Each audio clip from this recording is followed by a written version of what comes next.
Hello everyone! Good morning! Ang aking kliyente for today ay dati kong pimple treatment patient. Actually, nung nagsimula kami last year, sobrang dami ng kanyang pimples and acne sa mukha. Ngayon, si ma'am ay makinis na. At ang talagang ginagawa na namin for the past months ay microdermabrasion with glycolic diamond peel and collagen algae mask.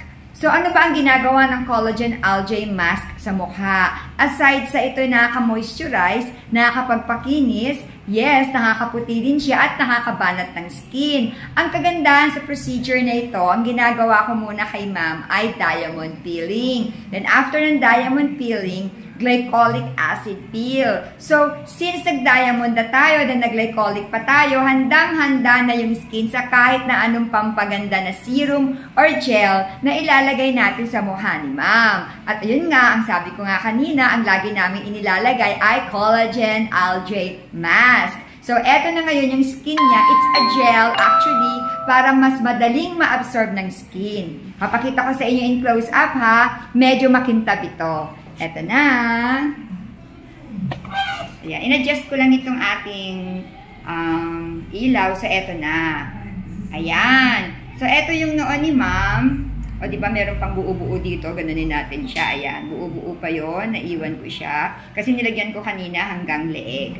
So, ayan yung noon niya. So, makintab siya. And then, eto yung kabilang side ng cheek ni ma'am. Well, actually, wala ng pimples talaga si ma'am. Medyo namumula siya kasi nga kagagaling lang namin sa diamond peel and glycolic acid peeling. Ayan yung ilong, muso at baba. And then, eto yung kabilang side ng kanyang cheek. So, wala na talagang pimples, makinis na.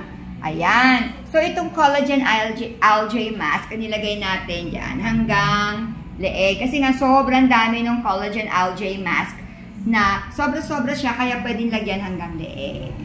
So, ayan. Ayan na ako ngayon. So, bakit ba nagustuhan ni ma'am ito? Ang sabi nga niya sa akin, ang lambot-lambot daw ng skin niya. Naglalast to ng more than a week. And then, nare-refresh siya kasi nga malamig yung collagen algae mask natin. Kasi nga, gel ito. So, madaling ma-absorb ng skin. Actually, ibinababad namin itong collagen algae mask sa kanyang mukha for a few minutes. Then, after nito, hindi pa doon natatapos ang ating microdermabrasion facial. Kasi, mag-ultrasonic frequency wave naman kami. Hindi bang sabi ko nga kanina, kagagaling lang namin sa diamond peeling and then glycolic acid peeling. And then, ngayon, nilagyan ko siya ng collagen algae mask. Actually, pagkalagay ko ng collagen sa kanya, inabsorb agad ito ng skin. Mga 3 cm ang absorption niya. And then, kapag in-ultrasonic ko siya, yung ultrasonic frequency wave nating machine, itutulak pa niya paloob ang collagen algae mask. Kaya, maa-absorb pa ulit ng skin ng 9 cm.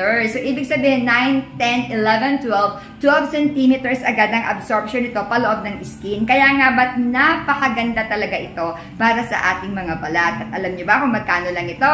And this is only 999 pesos. Dati siyang 1,999. So, doon sa mga interesado na magpaganda rin sa amin, well, alam nyo na kung sino ang inyong kukontakin. Remember, we are just a click away. I-click nyo lang yung cellphone ninyo, mag-send kayo ng message sa amin kung saan nyo napapanood itong video na ito, ako mismo ang sasagot sa inyo.